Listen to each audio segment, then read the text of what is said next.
সবাইকে আমার চ্যানেলে স্বাগতম। সবাই কেমন আছেন? আজ আমি একটি নতুন রেসিপি নিয়ে আপনাদের সামনে হাজির হলাম। এই মাছটি দেখছেন, এটার নাম অ্যানচোভিস।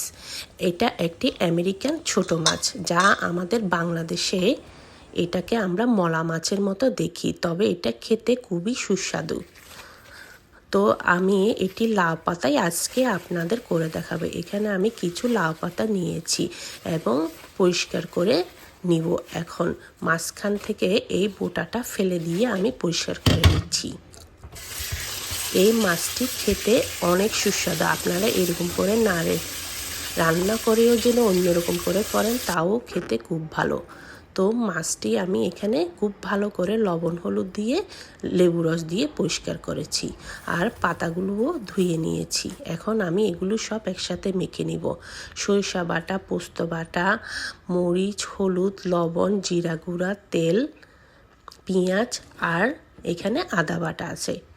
এই দেখুন, আমি অল্প অল্প করে দিয়ে মাছের পরিমাণ মতো আমি 1 চামচ অথবা 1.5 চামচ করে সবগুলো মিশিয়ে নিচ্ছি। প্রথমে দিলাম আমি আদা বাটা, তারপর সরিষা বাটা, পোস্ত বাটা, এগুলো সবগুলো আমি একে একে সবগুলো দিয়ে দিচ্ছি। আপনারা চাইলে এগুলো মেখে লাউ পাতা না দিয়েও এগুলো এমনি কড়াইতে তৈরি করতে পারেন। আমি ওইভাবেও তৈরি করে আপনাদেরকে দেখাবো। খেতে খুবই ভালো হয়। সরিষার তেল একটু বেশি করে দিবেন। সরিষার তেল দিলে খেতে খুব ভালো লাগে। তো আমি এখানে পেঁয়াজগুলো একটু গোটা গোটায় রাখবো, ওইভাবে আমি মেখে দিব না, এমনি উপর থেকে হালকা করে এটাতে দিয়ে দিব। আর এখানে আমি কড়াইয়ে তেল গরম হতে দিয়েছি, সরিষার তেল। তো পাতাটাকে আমি উল্টে দিব। উল্টে দিয়ে আমি এখানে দেখছেন এই মাছগুলো অল্প অল্প করে দিয়ে দিচ্ছি।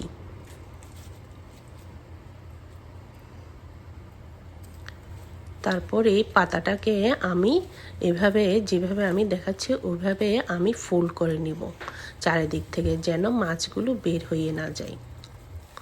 আপনারা অনেক রকমের মাছ দিয়েও তৈরি করতে পারেন। এটা তেলাপিয়ার ফিলে দিয়ে তৈরি করতে পারেন, তারপর ভেটকি মাছ দিয়েও তৈরি করতে পারেন। যে কোনো মাছ দিয়ে আপনারা তৈরি করতে পারেন এটা লাউ পাতায়। আমি এই মাছটা ছিল বলে আমি এটা দিয়েই করেছি, ছোট মাছ দিয়ে, এবং এটা সিদ্ধ হতেও অনেক কম সময় লাগে। এই যে আমি এভাবে ফুল করে নিচ্ছি। আমি একটা দিয়ে ফুল করেছি, পরে আবার এর মধ্যে আরেকটা দিয়ে ফুল করেছি। দুইটা পাতা আমি ইউজ করেছি এগুলো ফুল করতে, না হলে এগুলো খুলে যাবে। দেখেন সবগুলো ঠিক এইরকম হয়েছে। আমি 2টা পাতাও ইউজ করেছি, আপনারা চাইলে একটি পাতাও ইউজ করতে পারেন।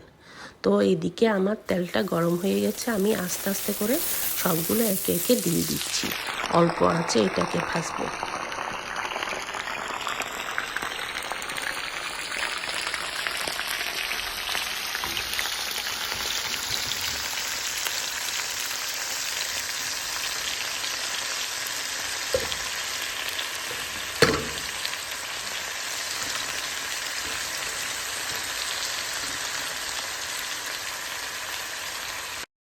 এখন আমি এটাতে ঢাকনা দিব।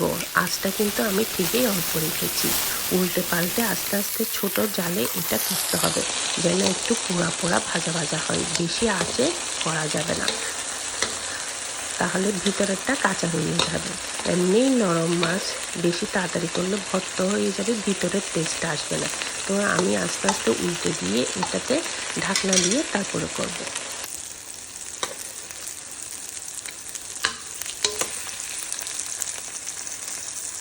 দেখুন কালারটা কীরকম চেঞ্জ হয়েছে, একটু পোড়া পোড়া ভাব এসেছে, তাই না?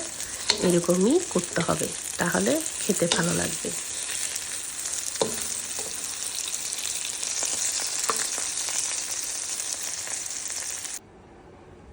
তো সব শেষে এরকম দেখতে হয়েছে। দেখুন কত সুন্দর হয়েছে। দেখতে অত সুন্দর না, তবে খেতে খুব ভালো হয়েছে। আপনারা ট্রাই করে দেখতে পারেন। এই যে আমি আপনাদেরকে একটা খুলে দেখাচ্ছি, এটা কেমন হয়েছে ভিতরে দেখতে। আমি অবশ্যই এটা পরে খেয়েছি ভাতের সাথে মেখে, তবে এটা খুব গরম। এই দেখেন কীরকম ধোঁয়া উঠছে। এটা দেখতে ঠিক এরকম হয়েছে। একটা তরকারি দিয়েই খাওয়া হয়ে যাবে। দেখেন কত সিদ্ধ হয়েছে কেমন।